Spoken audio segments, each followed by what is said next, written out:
Hello dear students, कैसे हैं आप लोग। कैसी चल रही है आप लोगों की प्रिपरेशंस। एग्ज़ाम बहुत नज़दीक आ गई है और आपको ढेर सारे सिलेबस पूरा करने हैं और आपने किए भी होंगे सिलेबस कंप्लीट। आज के इस वीडियोस में हम लोग बात करने वाले हैं पोइट्री सेक्शन के लेसन 4 ओड टू ऑटम। इस चैप्टर के सारे ऑब्जेक्टिव क्वेश्चंस को हम लोग देखेंगे ताकि थोड़ा भी डाउट ना रह जाए। ये बहुत ही प्यारा चैप्टर है और मैं आपको विश्वास दिलाता हूँ सारे ऑब्जेक्टिव्स को सॉल्व कर लेने के बाद, एक्सप्लेन करने के बाद आपको थोड़ा सा भी डाउट नहीं रहेगा।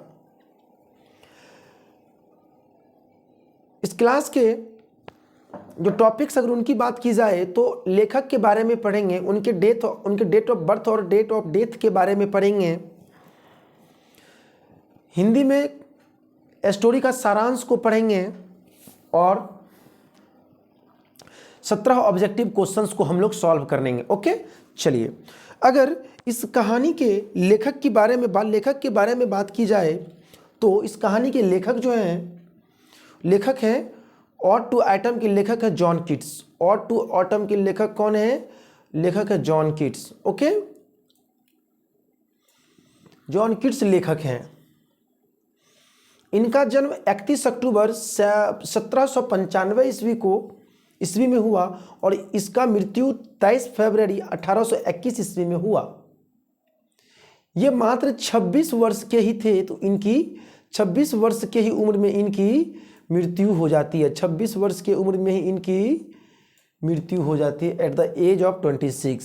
अब सोचिए 26 वर्ष के एज में इनकी मृत्यु हो जाने के बावजूद भी हम इनके बारे में पढ़ रहे हैं तो ये लेखक में क्या इनके अंदर इंथुसियास्टिक होगा, क्या ये जोशीले होंगे, है ना। और ये हम लोगों के लिए कितने प्रेरणादायक है कि 26 वर्ष की उम्र में ही इन्होंने इतने सारे काम कर डाले कि अभी जो लोग 60 इयर्स के भी हैं तो इनके बारे में वो पढ़ रहे हैं। ओके, देखते हैं MCQ type objective questions VVI 2025 examination फरवरी में जो आपकी एग्जामिनेशन होने वाली है 2025 में, बिल्कुल ये 17 क्वेश्चन में से कम 2 क्वेश्चन आपको, 3 क्वेश्चन इसमें से आना ही आना है, ये गारंटी है। ओके, अगर डेमो क्वेश्चन की बात की जाए कि क्वेश्चन पूछने का क्या प्रकार होता है तो ये क्वेश्चन डेमो है। Ode to autumn is a poem of. Ode to autumn is a poem. Ode to autumn is a poem of. लेकिन अगर हम उससे पहले इसकी हिंदी सारांश की बात करें तो हिंदी सारांश इस प्रकार है। जॉन कीट्स प्रकृति के अद्वितीय प्रेमी थे। प्रकृति के प्रति उनकी आसक्ति उनकी रचनाओं में देखी जा सकती है। अपनी कविता ऑड टू ऑटम में स्मरणीय तथा मनोहारी चित्रों की श्रृंखला का वर्णन इन्होंने करा है। कविता में उद्योपात प्रकृति के सौंदर्य के सिद्धांतों का रहस्योद्घाटन है। शरद ऋतु में वृक्षों में नए पल्लव तथा फल निकलते हैं। ग्रीष्म ऋतु के भीषण ताप तथा शीतलकाल की अत्यधिक ठिठुरन इस समय नहीं रहती। इस समय प्रकृति का दृश्य सर्वत्र नियमाभिराम रहता है। पवन मित्रवत तथा आह्लादकारी होती है। पक्षीगण मधुर स्वर में गाते हैं। सभी लोग प्रसन्न हो जाते हैं। लोगों में कार्य करने की नवीन स्फूर्ति का सृजन होता है। लोगों के स्वास्थ्य में अपूर्व वृद्धि होती है। शरतकाल में सूरज की किरणें फलों को पुष्ट तथा स्वादिष्ट करती है। ओके, आपने हिंदी में सारांश सुना।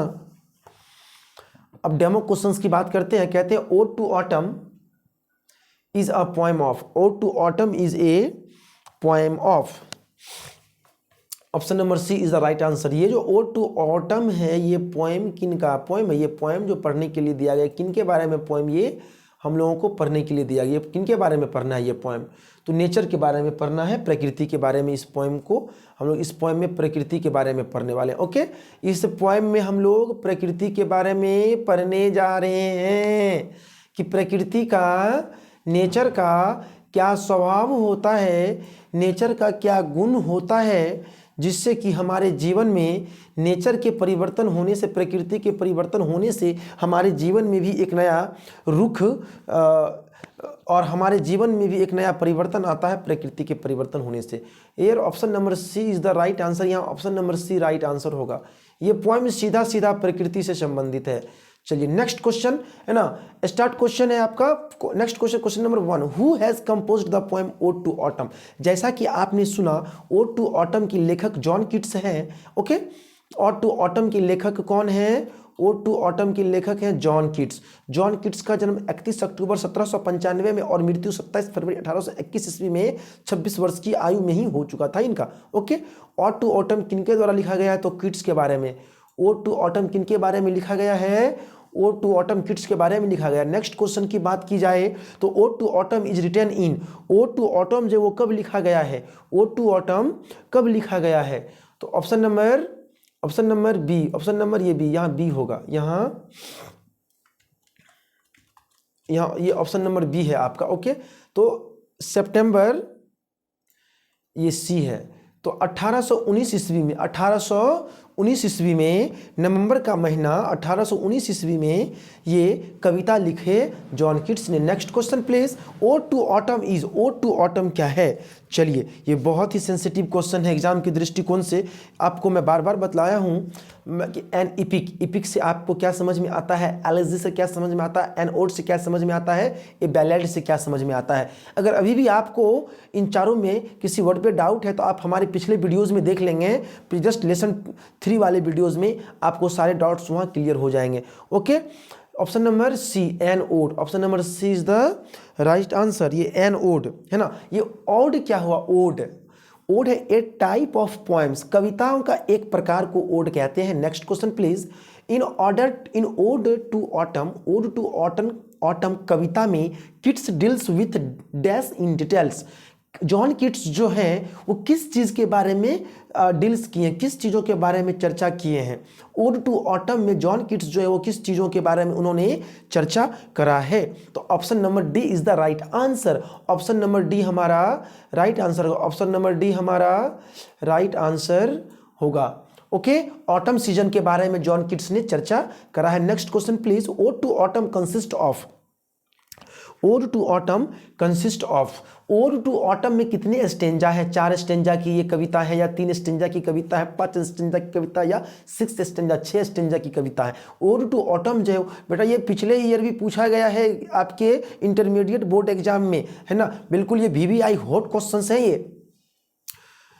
कितने? 4 स्टेंजा, 6 स्टेंजा, 5 स्टेंजा और 3 स्टेंजा। कितने स्टेंजा की ये पोएम है? तो आपको मैं ये क्या है? 3 स्टेंजा है ना। ये क्या है?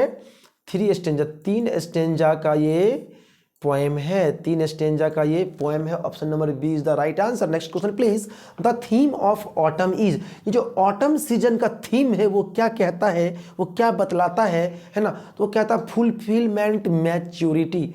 मतलब कि ऑटम सीजन, सीधे सीधे अगर क्वेश्चन की बात करें कि क्वेश्चन क्या कहना चाहता है, तो क्वेश्चन कहता है the theme of autumn is, autumn season का क्या थीम है, क्या मुख्य विषय वस्तु, क्या उनकी खासियत, स्पेशलिटी है? तो फुलफिलमेंट मैच्योरिटी, यानी कि चीज़ों में परिपक्वता का प्रदान करना ऑटम कहलाता है। John Keats was dash poet, John Keats जो थे वो किस प्रकार के कवि थे?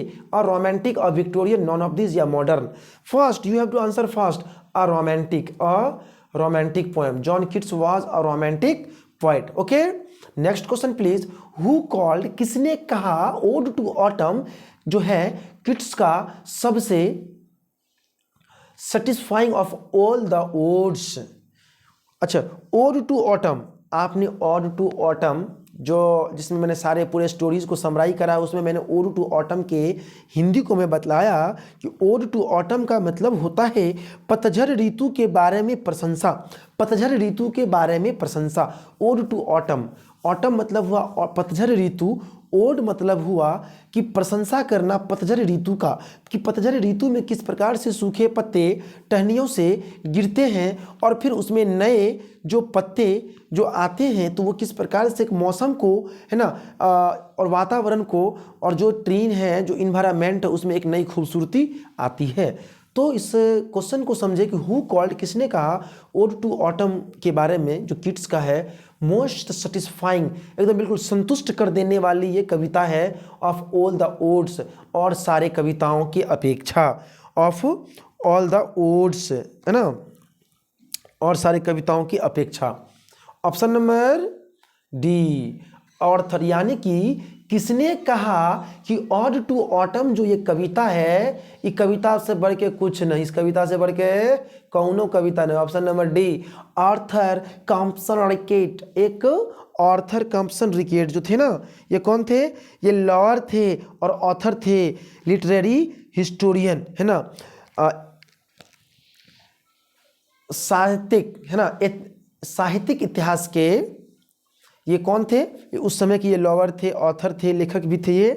उन्होंने कहा कि जो ये थे ना, इनका जो ओड टू ऑटम, ये one of the best poem है। Next question please, each stanza ode to autumn consist. ये जो ओड टू ऑटम है, इसमें आपने आगे देखिए, यहाँ आप क्वेश्चन को फिर से देख लीजिएगा, मैं ये कर रहा हूँ आपको कि ओड टू ऑटम में कितने स्टेंजा हैं। ओड टू ऑटम में कितने स्टेंजा हैं? तो 3 स्टेंजा हैं। कितने स्टेंजा है? 3 स्टेंजा, वेरी गुड। और एक स्टेंजा में कितने लाइन्स हैं? एक स्टेंजा में कितने लाइन्स हैं? 11 लाइन्स, बिल्कुल इन्हें नहीं भूलेंगे। Option number A is the right answer. Next question please, who has been personified in ode to autumn? Who has been personified in ode to autumn? अगर who has been कौन, personified का अगर Hindi meaning की बात की जाए तो कहते हैं कविता में किसी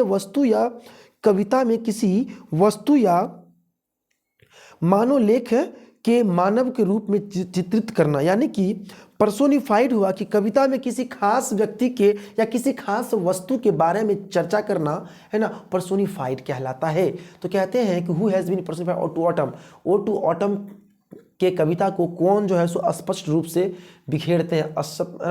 ओड टू ऑटम कौन जो है सो इसमें कौन से सीजन के बारे में मुख्य रूप से बताइए? ऑटम सीजन के बारे में। Next question please, John Keats has written the poem an epitaph ode to autumn the shoulder fire him. Ode to autumn जो हम पढ़ रहे हैं, ओड टू ऑटम ही ना है ये, ओड टू ऑटम है, ओके।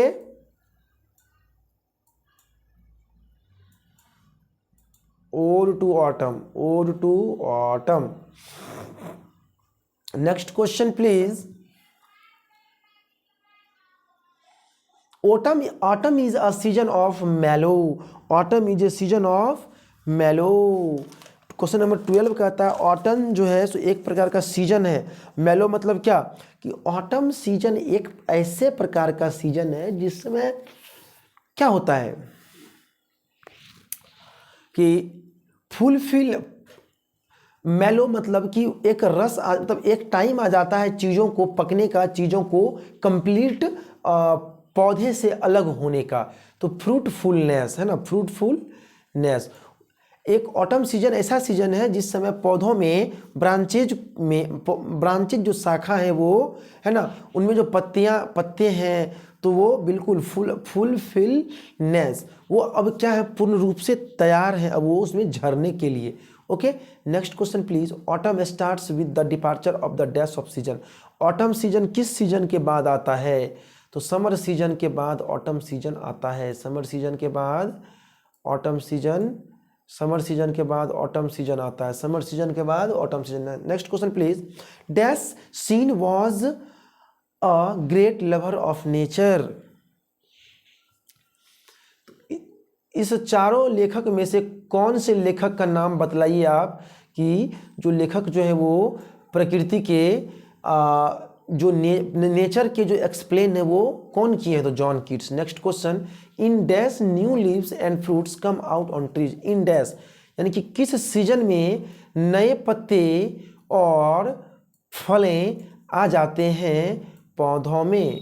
पौधों में किस सीजन में आते हैं? जवाब दीजिए, किस सीजन में आते हैं? बतलाइए किस सीजन में पौधे में जो है सो वो फल आना शुरू हो जाता है? Option number B is the right answer, autumn season में, है ना। ऑटम सीजन में क्या होता है? फूल आना शुरू हो जाता है। Option number C is the right answer. Next question please, and gathering swallows twittering in the sky is taken for, यानी कि गैदरिंग मतलब हुआ कि जमा होना, इकट्ठा होना। गैदरिंग मीन्स हुआ जमा होना, इकट्ठा। सोलोज एक बर्ड है। ट्विटर मीन्स ट्विटरिंग करना, बोलना, है ना। स्काई आकाश में। तो कौन, ode to autumn, ode to autumn poem में चर्चा किया गया है किस प्रकार से सारे पक्षी जो है ना एक जगह एकत्रित होकर के क्या करते हैं, गाना गाते हैं, उड़ते रहते हैं आकाश में। Next question and last question, season of mists.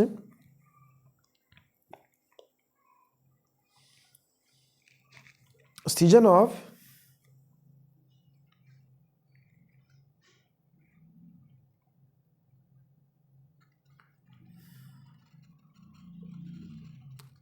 Okay हो गया। सीजन ऑफ मिस्ट्स एंड इनलो, यानी कि ऐसा सीजन जिसमें मौसम में नमी हो, जैसे अभी कुहासा टाइप का सीजन के बारे में चर्चा किया जा रहा है। तो ये अभी का है ना, जो ऑटम है ना, तो ये किसके द्वारा लिखा गया, ऐसा सीजन जिसमें कुहासा का अंश हो। तो अभी सीजन जो है सो कुहासा का अंश है। इसीलिए इस पोएम में कौन इस चर्चा किया है कि मौसम में कुहासा है, मौसम में ओस है।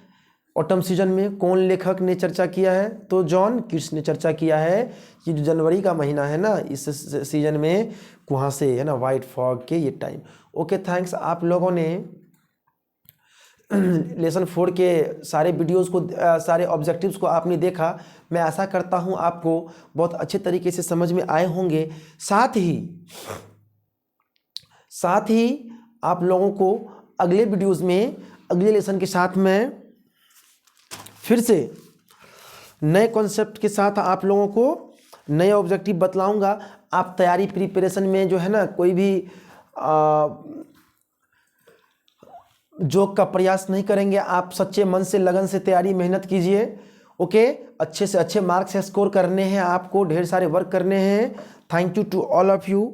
आशा करते हैं आज के इस वीडियो में जो भी आपके डाउट्स होंगे वो और भी क्लियर हो गए होंगे। अगर फिर भी उसके बावजूद कोई डाउट आपको रह जाता है तो आप कमेंट करके मुझे ज़रूर बताएं।